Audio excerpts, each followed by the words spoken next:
Bueno, aquí con los detalles para calcular este dimmer, para diseñar un dimmer.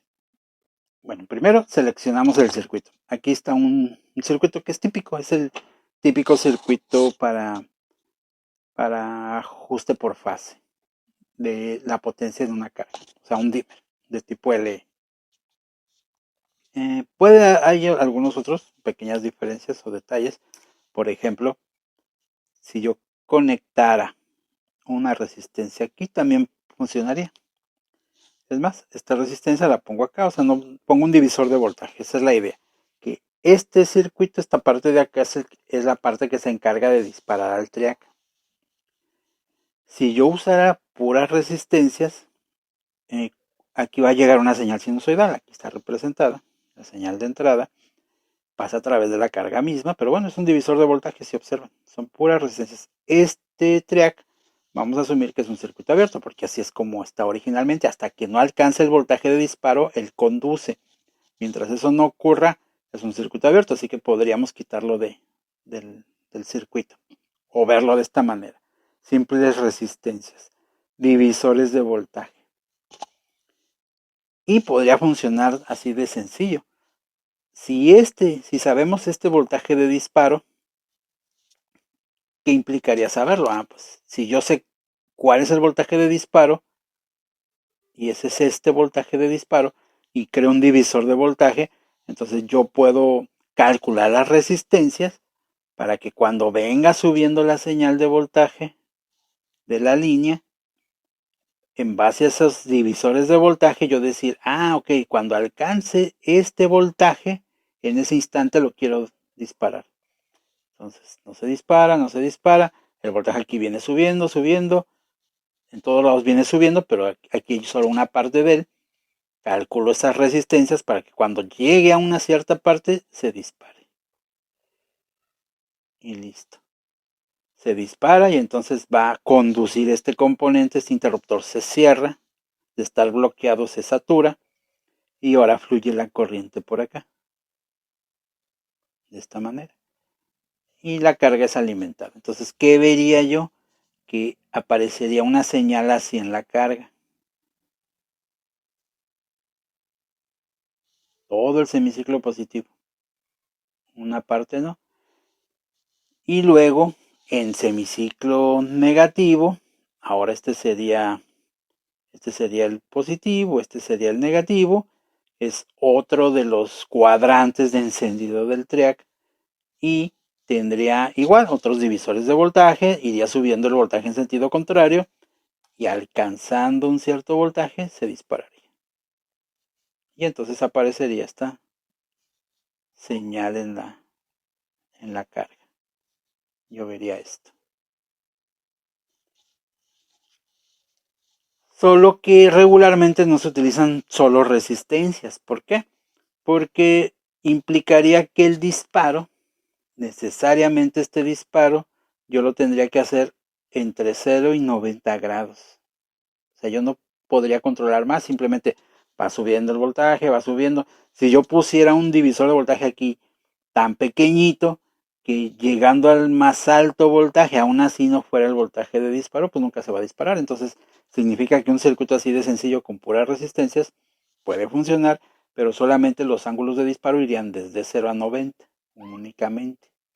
En cambio, si yo en vez de poner puras resistencias, decido usar un capacitor, como originalmente estaba el circuito,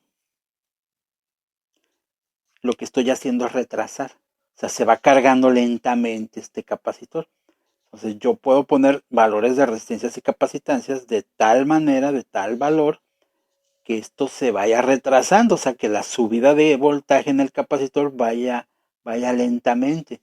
Entonces yo podría ya en mi línea, mi voltaje de la línea, estar tan hasta del otro lado, inclusive después de los 90 grados, y apenas el voltaje del capacitor va subiendo. Vamos a verlo. Imaginemos que este es el voltaje de la línea y el voltaje del capacitor simplemente va subiendo más lentamente, más lentamente, más lentamente. Y supongamos que llegando a este punto alcanza el voltaje de disparo, entonces se dispara el componente. Entonces, ¿para qué me sirvió el capacitor en vez de la resistencia? Pues ahora podría yo disparar el triac, el tiristor, lo puedo disparar entre 0 y 180 grados. Para eso sirve este capacitor. Inclusive hay algunos circuitos de disparo que utilizan un capacitor, una resistencia y otro capacitor conectados de esta manera para hacerlo más lento todavía si es que fuera necesario. Regularmente con resistencias de capacitores es más que suficiente, pero a veces por las características de las frecuencias o los voltajes se hace necesario poner circuitos de este estilo para hacerlo mucho más lento, ¿no? Uno pensaría, bueno, pues no sería necesario esto. Pues sí, aparentemente no, nunca debería de ser necesario. Simplemente se eligen las resistencias y los capacitores de tal manera que disparen en el ángulo que uno lo necesite, simplemente. Pero si imaginen que este sea una señal de una frecuencia muy, muy baja. Ese retraso sería tan grande que este capacitor podría ser de un valor muy alto, tan alto que no sea conveniente ponerlo. Recuerdan que un capacitor de valores elevados regularmente es un capacitor electrolítico. Los capacitores electrolíticos típicamente no soportan voltajes tan altos y son polarizados. Y en cambio aquí la corriente va en una dirección y luego viaja en la otra. Entonces, si queremos usar aquí capacitores de valores pequeños para que soporte voltajes o pueda soportar voltajes muy altos, como no es electrolítico, no está polarizado y por lo tanto la corriente puede ir y venir como si nada por él, sin ningún problema para él, entonces necesito capacitores pequeños. Y si la señal es tan lenta y los capacitores que están a la mano tendrían que ser, o los cálculos que miden ese capacitor tuvieran que ser tan grandes que serían electrolíticos, entonces una solución sería, bueno, utiliza un valor más pequeño y pon otro retardo. Entonces vamos a lograr lo mismo que si fuera un gran capacitor, pero a través de dos capacitores pequeños. Uh-huh. Esa es la idea de este tipo de circuitos para disparar. Bueno, en nuestro caso, pues no va a ser necesario, ¿no? La frecuencia y los voltajes no hacen indispensable esta necesidad. Entonces, esta es la selección de este circuito. Ahora, este circuito maneja muy bien cargas resistivas, como por ejemplo un foco. Un foco es una carga resistiva, por ejemplo un foco de 100 watts, un foco de 60 watts, los cuales ya no son comunes. Sin embargo, tenemos focos de estado sólido, por ejemplo, o de otros tipos, como los fluorescentes, que también hasta cierta medida algunos dependiendo del fabricante, pueden ser considerados como cargas resistivas, no necesariamente. Una plancha, por ejemplo, pues es una carga completamente resistiva. Pero hay muchas cargas en la industria y también residenciales que no son resistivas puramente. Un calentador, un tostador de pan también es puramente resistivo prácticamente. Un calentón de aire también es resistivo, pero un abanico pues es un motor, tiene una inductancia. El motor de un refrigerador también tiene inductancia, una batidora tiene inductancia, una licuadora tiene inductancia. Es muy común tener cargas que no son puramente resistivas, son inductivas regularmente. No es tan común cargas resistivas capacitivas, pero sí es muy común cargas resistivas inductivas.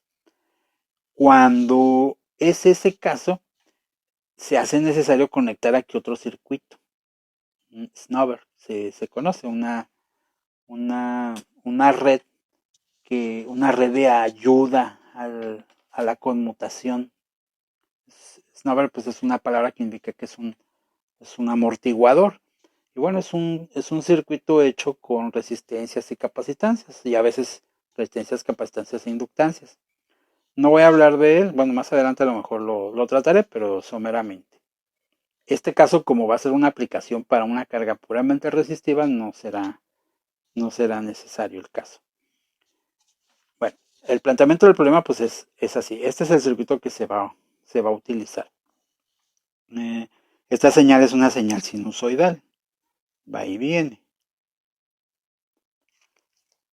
Observen. Recuerdan que los tomacorrientes típicos tienen una terminal de un ancho mayor.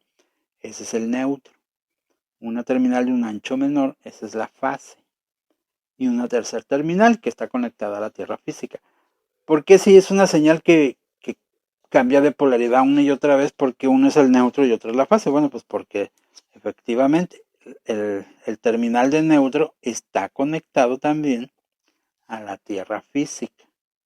Entonces, si yo mido entre el neutro, bueno, no es que esté conectado, pero digámoslo así, está conectado en el lugar de origen de la línea, de la señal eléctrica.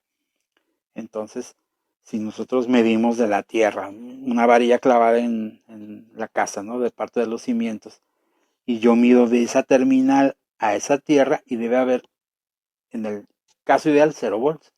Si no, debe haber un voltaje, pero muy bajo. Y en cambio, si mido entre esa tierra física y la fase, debo de encontrar, pues prácticamente en el caso de México, 127 volts efectivos. Entonces, por eso uno es neutro y el otro es fase. Ahora, hay que poner más detalles. Uno, ¿qué tiristor voy a utilizar? Bueno, pues todavía no sabemos tantos detalles, pero sí ya hay partes importantes que nos van a indicar pues cómo seleccionar este tiristor, este triac. Uno, ¿para qué cargaba? Por ejemplo, supongamos que esto fuera el caso de un foco de 100 watts. 100 watts. Si fuera un foco de 100 watts, pues estaríamos hablando de que bueno, la potencia está dada por el voltaje por la corriente. Sabemos que en México el voltaje es de 127 volts efectivos. Entonces, ¿cuánto sería la corriente? O sea, la calculadora. Estaríamos hablando que son 100 watts entre 127. Estaríamos hablando de que la corriente que consume ese foco sería de 0.787 watts, perdón, amperes. Amperes efectivos. Es un voltaje efectivo, me da una corriente efectiva, es una resistencia. Estoy asumiendo que es una resistencia pura. ¿De qué valor es esa resistencia? Bueno, pues serían 127 volts entre los 0.787 amperes. Estamos hablando de que sería una resistencia, o es una resistencia ese foco, de 161.29 ohms. Entonces, un foco que consume 100 watts a 127 volts, pues implica que es una resistencia de 161 ohms y consume 0.78 amperes. Por ejemplo, otro caso que es una resistencia casi pura, una plancha eléctrica. Las planchas típicamente consumen 1000 watts. Entonces, ¿qué significa? Que en vez de 100 son 1000. Quiere decir que en vez de 0.78 son 7.8 amperes. Y en vez de ser 161 ohms son 16 ohms. Es una plancha típica. Una plancha típica, 16 ohms. Y consume 7.8 amperes. Bueno, aquí ya tenemos información para seleccionar el triac.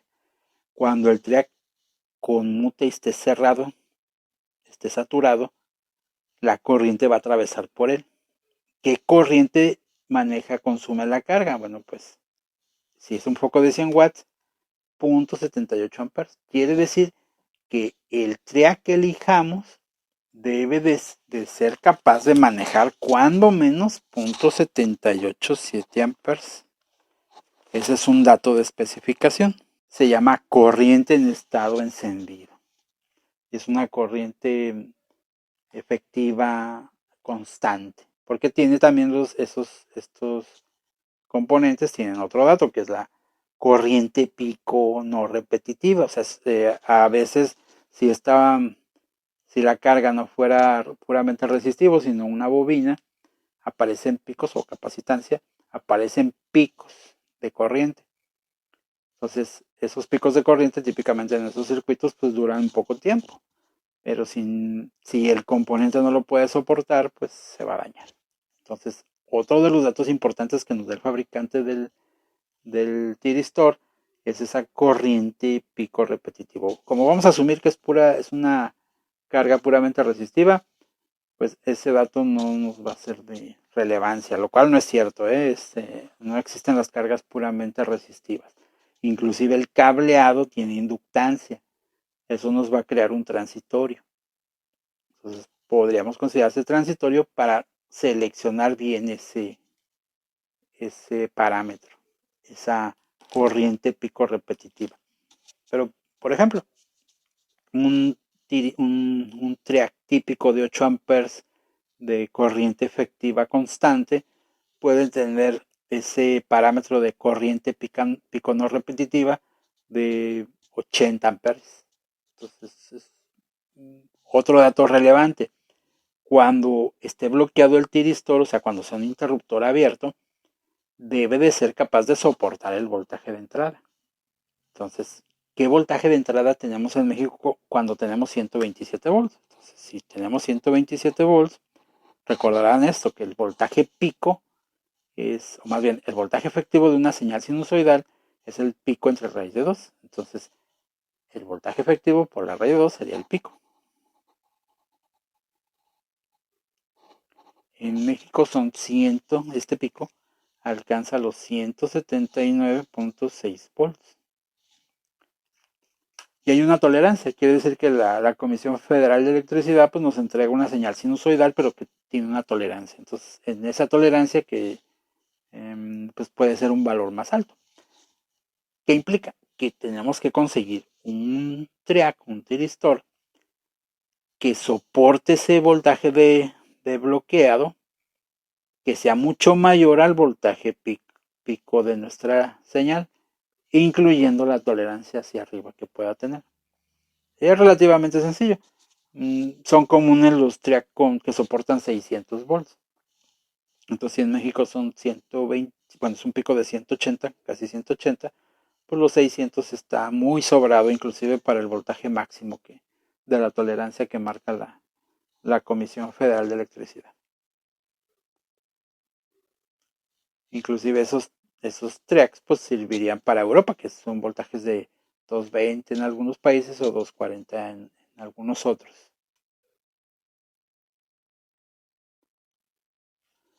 Bueno, ya tenemos varias pautas para seleccionar el SSR. Vean, estoy poniendo solo un ejemplo. En el caso de 100 watts, su taller va a indicar de qué carga de qué potencia es la carga.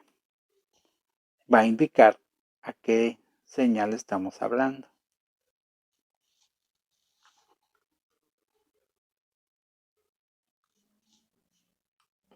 También una parte muy importante, la simetría de este componente. Recuerden, cuando la corriente fluye en esta dirección, este es más, este es menos, y se está disparando en un cuadrante.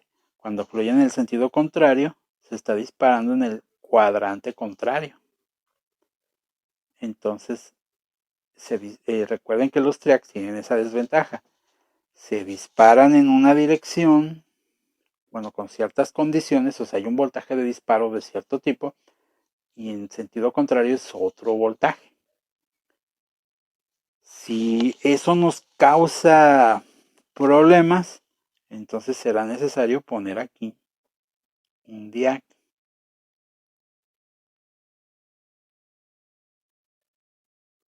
para hacerlo simétrico. Pero, ¿qué implicaciones tiene? Bueno, pues sin él lo disparábamos, digamos, aquí en este ángulo de disparo. Cuando lo pongamos, pues ocupa más voltaje. Entonces, eso va a implicar que pues el ángulo de disparo va a ser mayor. O sea, no lo vamos a poder disparar desde cero, obviamente. Ninguno vamos a poder disparar desde cero porque este no es cero, ninguno es cero. Es un voltaje más alto. Entonces necesitamos que aparezca voltaje acá y además como hay divisores de voltaje, pues más allá, un voltaje mayor. Entonces no lo podemos disparar bueno, desde el ángulo cero no puede ser disparado.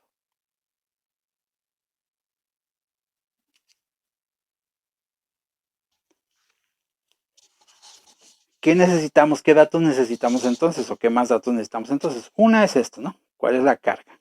¿Cuál es la potencia de la carga? Esa es una. Otra, ¿cuál es la señal de la línea? ¿Para qué? Eso nos da como pauta el voltaje más alto. Y también la frecuencia. En México la frecuencia es de 60 Hz. Significa que el periodo que es el inverso de la frecuencia, son 16 milisegundos. Significa que de aquí hasta acá transcurren 16.66 milisegundos. Entre 2, aquí a la mitad, son 8.33 milisegundos. Es importante porque pues, tiene que ver con los tiempos de carga y descarga de un capacitor, de carga de un capacitor a través de una resistencia. Entonces eso va a ser relevante. Y también esto, ¿cuál es el ángulo de disparo mínimo? El ángulo de disparo mínimo. ¿De qué va a depender eso? Bueno, cuando este esté al máximo. Cuando este esté al máximo. Al mínimo. Cuando este sea un 0. Cuando este sea un 0 es cuando más rápido se carga. Entonces cuando el ángulo de disparo es el mínimo. Y cuando este sea el máximo, es cuando más tarde se dispara. Es el ángulo de disparo máximo. Y debe de ser un dato también, bueno, no necesariamente, pero un dato del diseño. O sea, que nos digan, de mi señal sinusoidal, yo quiero que se dispare, por ejemplo, si de acá es 0 hasta 360 grados, nos podrían decir, quiero que se dispare desde 10 grados hasta, y decirnos, hasta, por ejemplo, 170 grados. O sea que el punto más inicial de disparo ocurre en 10 grados. Es cuando la mayor intensidad en la carga va a haber. O mover el potenciómetro hasta que ya llegue a dispararse hasta el otro extremo. En 170 grados. Entonces, ¿qué veríamos? Que la señal en la carga nada más duraría muy poquito tiempo. Esta sería la señal en la carga. Duraría muy poquito tiempo. Entonces es cuando la potencia en la carga es la más baja, la más pequeña. Entonces, la potencia en la carga más alta, potencia en la carga más baja. ¿Cómo se ajusta? Bueno, pues con el potenciómetro.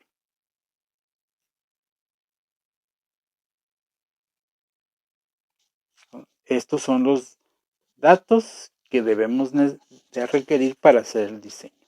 Ahora, voy a plantear el problema matemático que siempre implica este tipo de... Pues los diseños en ingeniería. Cualquier diseño en ingeniería pues implica que es un problema de matemáticas, ¿no? Para resolverlo de manera adecuada. Y es esto. Tengo una señal sinusoidal que está alimentando a este voltaje. Este es el que yo necesito. El voltaje en este capacitor. Y bien, lo que tengo es este circuito. Entonces, tengo esto. Tengo una fuente de alimentación sinusoidal, que es este caso, una resistencia de carga, una resistencia fija, una resistencia variable y un capacitor. O si lo voy a hacer de una manera más no simplista, sino voy a agrupar cosas, son puras resistencias. Entonces lo podría ver así. Una fuente de alimentación, una resistencia y un capacitor. Y lo que me está interesando es el voltaje en el capacitor en el tiempo. Cuando esta es una señal sinusoidal de valor a seno de 2pi entre t por t. ¿Cuál es la ecuación que me lo describe? A partir de esa ecuación puedo determinar en qué instante de tiempo quiero un voltaje en particular para disparar a un track en particular. Entonces, en el siguiente video, lo que haremos es el análisis de este circuito, que es un circuito muy simple, ¿no? Es una resistencia y un capacitor. Yo creo que lo han hecho muchas veces o lo han visto en circuitos, lo hicieron, ecuaciones diferenciales también. Posiblemente ahí utilizar una corriente continua, ahorita es una señal sinusoidal. Entonces me parece, por la simplicidad que representa, que usaremos la transformada de Laplace para hacer ese análisis. Llegaremos a una ecuación y pues de ahí partiremos, ¿sí? Entonces en el siguiente video, este análisis.